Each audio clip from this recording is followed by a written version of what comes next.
সারাদিন পড়া করে করে সে ভীষণ ক্লান্ত হয়ে পড়েছে। তাই সে তার মায়ের কাছে একটু ছুটি চাইছে। তার মূল আকর্ষণ হলো খেলাধুলো, যা সে করতে চায়।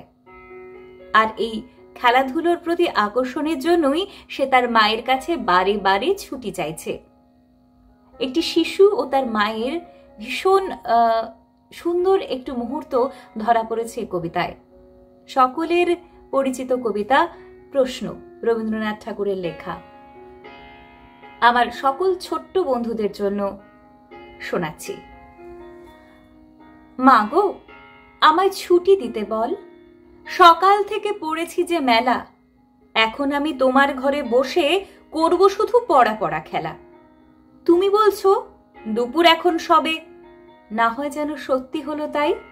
একদিনও কি দুপুর বেলা হলে বিকেল হলো মনে করতে নাই? আমি তো বেশ ভাবতে পারি মনে, সূর্যে ডুবে গেছে মাঠের শেষে, বাগদি বুড়ি চুবড়ি ভরে নিয়ে শাক তুলছে পুকুর ধারে এসে।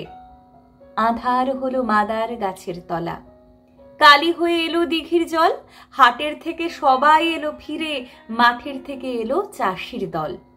মনে কর না উঠল সাঁঝের তারা, মনে কর না সন্ধে হলো যেন। রাতের বেলা দুপুর যদি হয়, দুপুর বেলা রাত হবে না কেন?